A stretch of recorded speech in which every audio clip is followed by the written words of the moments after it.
The red dust of Mars swirled outside the clear walls of Earth Colony 1. 8-year-old Tommy Miller pressed his small hands against the transparent barrier, watching the dancing particles with wonder. His robotic companion, Bot E, hovered nearby, its blue safety lights casting a gentle glow in the evening light. Bot E, look. The dust storm is getting closer, Tommy said, pointing at the approaching wall of red. The robot beeped in response, its protective programming already calculating safe routes back to the main colony building. The Mars colony had been Tommy's home since he was 5. He knew every corner of the biodome, every crack in the sealed pathways, and every secret spot where he could watch the stars at night. His parents worked in the colony's science division, studying ways to make Mars more like Earth. That evening, while his parents attended an important meeting about new plant growth, Tommy decided to explore the newly built section of the biodome. Bot E followed closely, its sensors constantly scanning for any danger to its young charge. As they walked through the quiet corridor, Tommy noticed something strange.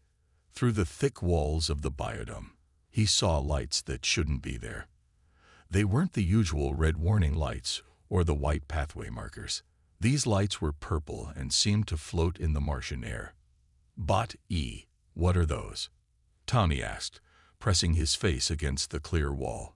The robot's sensors whirred as it analyzed the unusual phenomenon. Before Bot E could respond, Tommy found a maintenance door. He knew he shouldn't open it. His parents had told him hundreds of times to never go outside without proper gear and permission. But the lights were so pretty, and they seemed to be calling to him. The door wasn't locked properly. Someone had forgotten to reset the security system after their last check. Tommy pushed it open just a little, and the Martian wind whistled through the crack.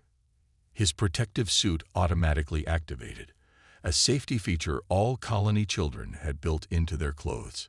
Just 5 minutes, he whispered to Bot E, who was now flashing warning signals. We'll be super careful. The Martian surface crunched under his boots as he took his first steps outside the safety of the biodome. The purple lights were clearer now, forming patterns he'd never seen before. Bot E chirped urgently, trying to guide Tommy back to safety, but the boy's curiosity pulled him forward. That's when they found it, a hidden entrance in the Martian rock, partially covered by red sand. The purple lights seemed to come from deep within. Tommy took one step closer, and suddenly the ground beneath him hummed to life. Before Bot E could pull Tommy back, a panel slid open in the rock face. Tall, gray figures emerged, their large eyes glowing with the same purple light. They moved with impossible speed, surrounding Tommy before he could run. Subject located.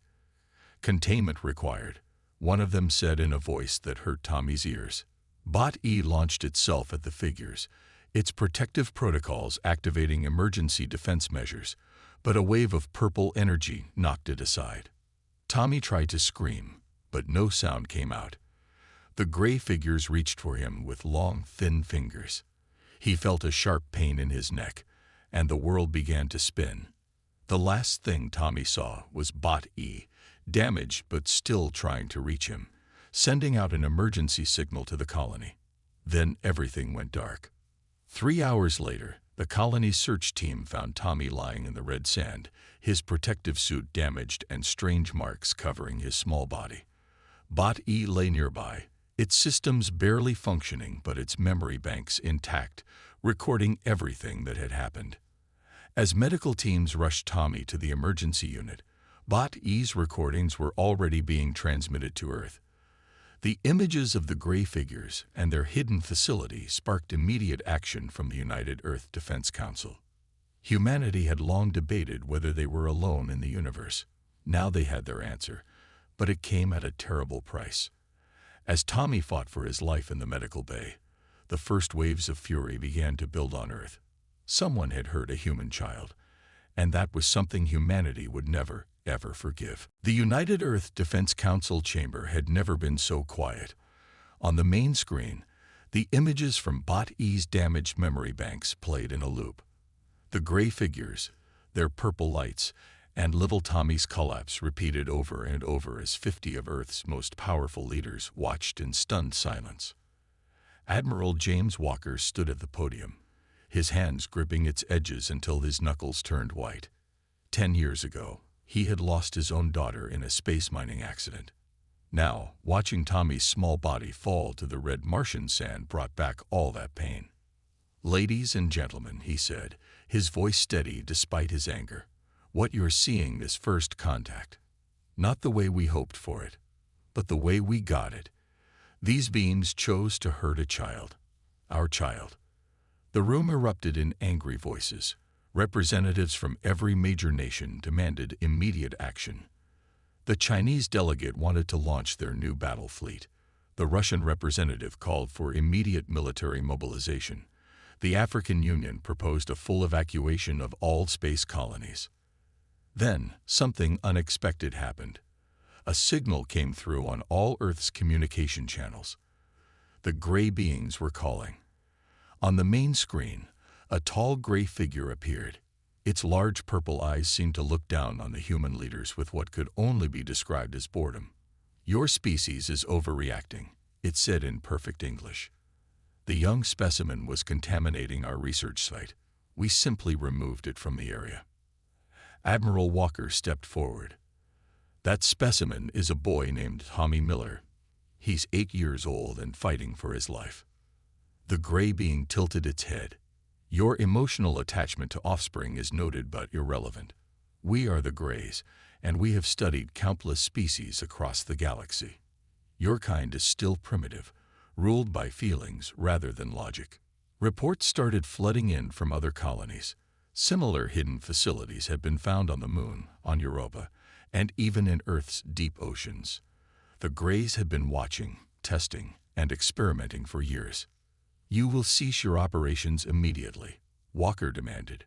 "Remove your facilities from our solar system." The Gray made a sound that might have been laughter. "You are in no position to make demands. Your technology is centuries behind ours. We suggest you return to your limited activities and leave advanced matters to advanced beings." The transmission cut off. In the council chamber, the anger had turned to something colder, more dangerous. Humanity had been dismissed as primitive, emotional, and weak. But the Greys had made a terrible mistake. Within hours, Earth's long-dormant war machine began to wake up. Old enemies reached out to each other, forming new alliances. Military satellites changed position. Hidden weapons platforms powered up. Every nation opened their secret files, sharing military technology they had kept hidden for decades. In the Mars colony medical bay, Tommy's parents watched their son fight through fever and pain.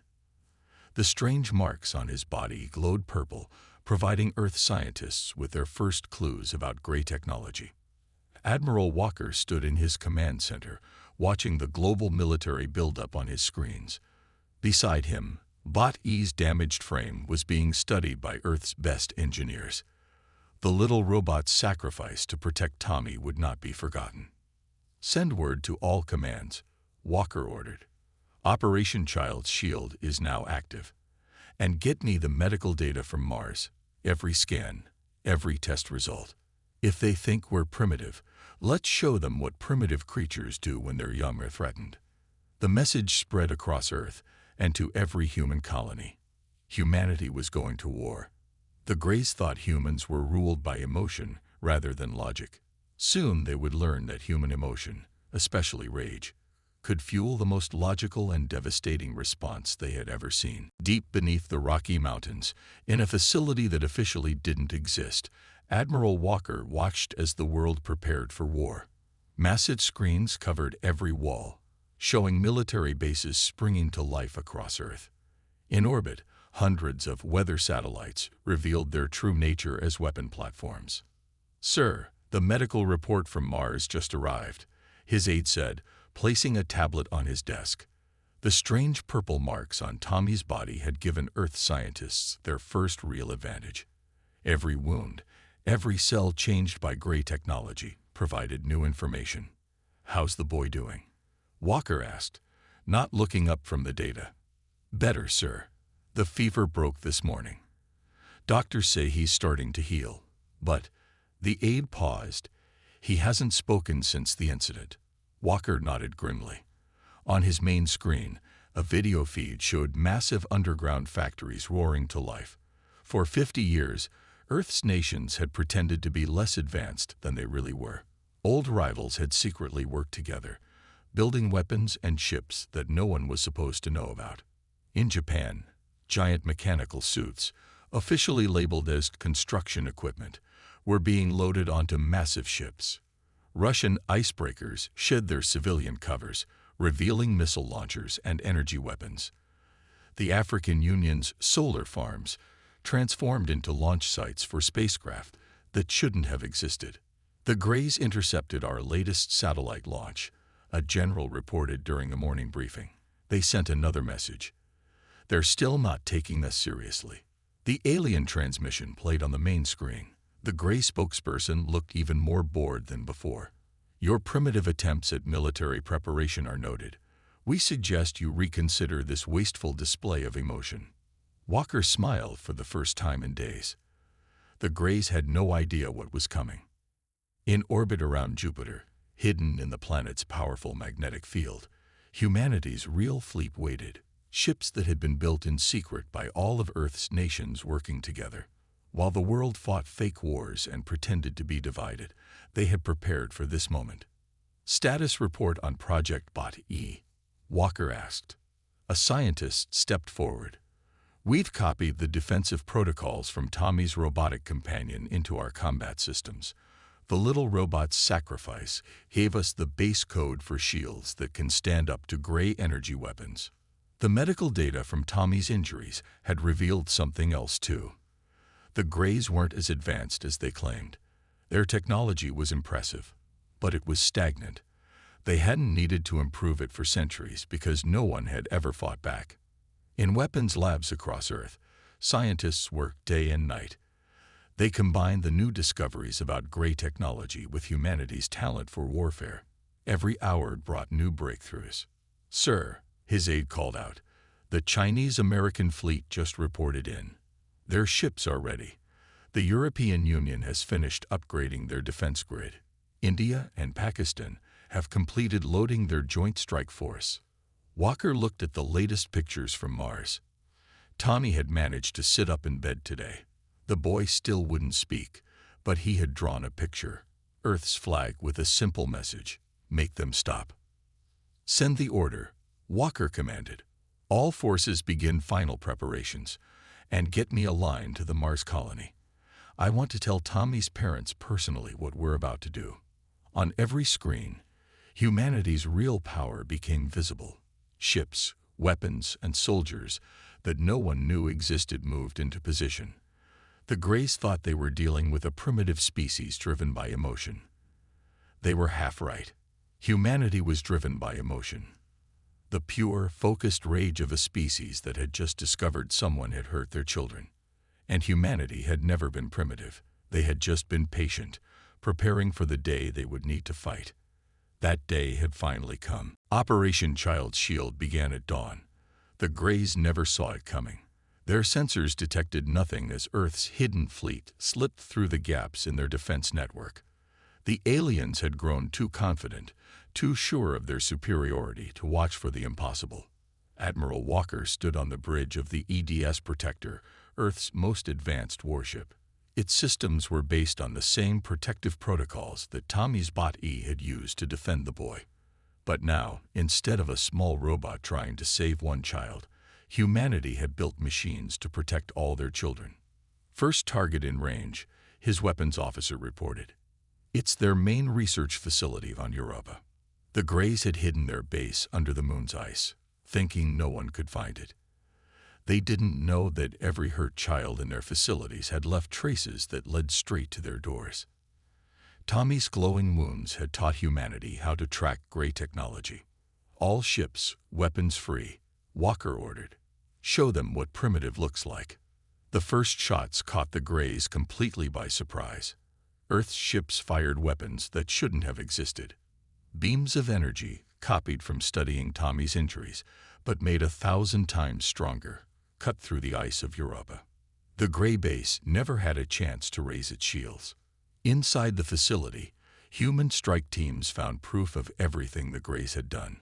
Hundreds of records showed experiments on children from many species. The Grays hadn't just targeted humans. They had been hurting young ones across the galaxy for centuries. "Sir," a soldier called out, holding up a strange device. "We found their testing logs. They were trying to remove emotions from the children. They thought feelings made species weak." Walker's hands tightened on the ship's railing. On his screen, more reports came in from across the solar system. Earth's primitive forces were hitting Gray bases everywhere. The aliens' arrogance had left them vulnerable. They had no backup plans, no real defenses against an enemy they had dismissed. In orbit around Mars, another fleet protected the colony where Tommy was still recovering. The boy had started talking again yesterday. His first words were a warning. There are more of them coming. He was right. Gray ships appeared at the edge of the solar system, finally taking the human threat seriously. But Earth was ready. The hidden factories had done their work. Humanity's real fleet was 10 times bigger than what they had shown. New signals detected.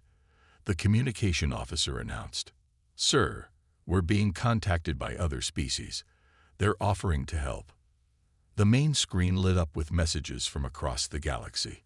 Other races had seen Earth's attack on the Gray bases. They had found their own children in the rescued records. Now they wanted to join the fight. "The Grays called us primitive," Walker spoke to his fleet. "They thought emotion made us weak, but they never understood. Emotions don't make us weak. They make us unstoppable." Every parent's love for their child, every person's rage at seeing the innocent hurt, every tear and every scream. They all fuel our strength. On the screens, Gray ships flew into battle, still believing their technology would save them. They fired weapons that had dominated space for centuries, but humanity had learned from Tommy's wounds, from Bot E's sacrifice, from every trace the Grays had left behind. Earth's fleet met them head-on. Today, the galaxy would learn why you should never hurt a human child. Today, the Grays would discover that dismissing humanity as primitive was the last mistake they would ever make. Behind the fleet, Europa's ice glowed with explosions as the Gray base collapsed. In its ruins, humanity had found something the Grays never expected: hope. They could be beaten. They could be stopped. And humanity was just getting started. The war room beneath the Rocky Mountains had changed. Where once only humans stood, now beings from a dozen worlds gathered around the strategic displays. They came in all shapes and sizes, but they all shared one thing. Each species had found their children among the Grays' research files. Admiral Walker studied the latest battle reports with a tall, crystalline being from the Andromeda galaxy. "Your light-bending technology combined with our targeting systems is working better than we hoped," he said, pointing to footage of invisible ships striking Gray bases. "We watched Earth for years, the crystal being chimed, its voice like bells. We thought you were too violent, too emotional to join galactic society. We were wrong. Your emotion is your strength." On Mars, Tommy sat up in his hospital bed, drawing pictures of ships he had never seen. The purple marks on his skin had faded, but they had left him changed. He could sense Gray technology now, warning Earth's forces before attacks came. "The bad ones are scared," he told his parents, coloring a picture of Earth's fleet. "They never thought anyone would fight back. Never thought anyone could hurt them." He was right. Across the galaxy, Gray forces retreated. Their perfect order was breaking. Some Gray ships even turned against their own kind, crewed by younger Grays who had seen the truth in the research files. Their leaders had gone too far. In the war room, another alien arrived. This one looked almost human except for its golden skin. "We bring weapons," it said. "For centuries, we built in secret, afraid to fight alone. But Earth has shown us the way." Walker nodded. Earth's shipyards were now building vessels for all their allies, adding human innovations to alien technology. The Grays had called humanity primitive, But no other species had thought to combine technologies the way humans did. "Sir," his aide called out, "Tommy's latest drawings. The analysts say they show a weakness in Grey ship design." The boy's pictures revealed what the Greys had hidden for centuries. Their ship's power systems couldn't handle rapid changes. They had never needed to improve because no one had ever pushed them this hard. "All fleets, new combat data incoming," Walker announced to the combined alien and human forces. "Focus fire on the spots the human child showed us. And remember, we're not just fighting for Earth anymore. We're fighting for every child they ever hurt." The alien allies watched in amazement as humanity's tactics changed the war. Humans didn't fight like any species they had seen. Where others would retreat, humans pushed harder. Where others sought perfect solutions, humans tried crazy ideas that somehow worked. On the main screen, a Grey ship exploded. Its weak point hit exactly where Tommy had drawn it. The boy had become a symbol for all the children the Greys had hurt, and his recovery gave hope to everyone fighting. "We found more research bases," a reptilian ally reported. "They hide them near stars, thinking the radiation will cover their traces." "Not anymore," Walker said. "Tommy's sensitivity to their tech is spreading to other victims. The children they hurt are becoming their worst nightmare." The war room buzzed with activity as more allies arrived. Species that had hidden from the Greys for generations now stepped forward to join Earth's cause. They brought their own technology, their own weapons, but most importantly, they'd brought their rage. "The Greys thought emotions made us weak," Walker told the gathered allies. "But they never understood what emotion can do. They hurt our children, thinking we would be too scared to fight back. Instead, they made us angry. And now they're learning what happens when you make the whole galaxy angry at once." In his hospital room, Tommy drew another picture, the Grey leadership's hidden base. Soon, the final battle would begin. The Greys had started this war by hurting a child. Now children across the galaxy would help end it. For the first time in their long history, the Greys felt fear. In their Grand Council chamber, once a place of calm planning, chaos ruled. The younger Greys shouted at their elders, demanding an end to the war. The elders refused to admit defeat.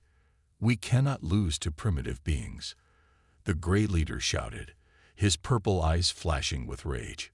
"We have ruled space for 10,000 years." But the screens around them told a different story. Earth's combined fleet, now joined by a dozen alien races, pushed closer to the Grey homeworld every day. Their perfect society was crumbling. On the human flagship EDS Protector, Admiral Walker received a surprising message. A group of young Grey scientists wanted to surrender. They had seen the recovered files, had learned what their leaders had done to children across the galaxy. "The experiments were wrong," their message said. "We were wrong. Not all of us knew what was happening in those research bases." But the Grey leadership wouldn't listen. In their deepest secret base, they prepared one final experiment. If they couldn't rule through fear, they would prove their power one last time. Tommy sensed it first. In his hospital room on Mars, now filled with gifts from grateful alien races, he woke up screaming. "They're going to hurt everyone," he cried. "They built something big and bad." His warning reached Earth just in time. The Greys launched their doomsday weapon, a massive device designed to enhance negative emotions. They thought it would drive their enemies mad with fear and anger, making them destroy each other. They didn't understand what they had done. "Sir," Walker's aide reported, "the weapon, it's not working like they planned. All the races they hurt, all the children they experimented on, they're somehow reflecting it back." The Grey weapon backfired spectacularly. Instead of creating fear, it amplified every parent's protective instinct, every child's resilience, every soldier's determination. The combined fleet fought harder than ever. In their council chamber, the Grey leaders watched in horror as their own people turned against them. Young Greys, sickened by the weapon's purpose, began sharing secret files and locations. "You said emotions made others weak," a young Grey scientist announced on all channels. You said we were superior because we suppressed our feelings. But look at them. Humans and their allies grow stronger through their emotions, while we grow weaker through our fear of them. Tommy drew new pictures, showing the way to the Gray Leader's bunkers. Other children who had been hurt by Gray experiments began to share their own knowledge. The weapon had awakened something in them, not fear, but strength. All fleets, prepare for final assault, Walker commanded. The combined armada of Earth and alien ships moved into position. The Gray leadership has chosen their path. Now we'll show them where it leads. The Gray leaders made one last attempt to assert their power. They threatened to activate more hidden weapons to hurt more children. But they had played their last card. Around the galaxy, every species they had ever hurt now stood united.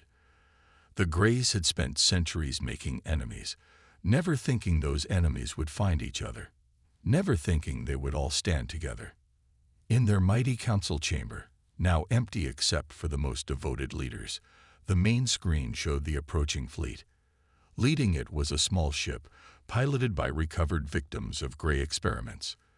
They called it the Children's Dawn. The Gray leaders finally understood their mistake. They had tried to use emotion as a weapon against their enemies. Instead, they had given their enemies the strongest emotion of all, hope. The final battle was about to begin. Humanity had started this war to protect one child. Now they would end it to protect them all. The Gray homeworld's defenses fell in less than a day. Their mighty weapons, unchanged for centuries, couldn't stand against the combined force of humanity and their allies. But more importantly, they couldn't stand against the power of their own guilty conscience. Young Greys had disabled most of the planet's shields from within. They wanted change. They had seen the truth in the research files, had felt the horror of what their leaders had done to countless children across the galaxy. Admiral Walker stood on the bridge of the EDS Protector, watching as the Gray leader's bunker was surrounded. "Remember," he told the combined fleet, "we're not here for revenge. We're here for justice." The final assault was led by the Children's Dawn, its crew made up of those who had survived Gray experiments. They flew with skill that surprised even their teachers, as if all those years of pain had given them special insight into their enemies' weaknesses.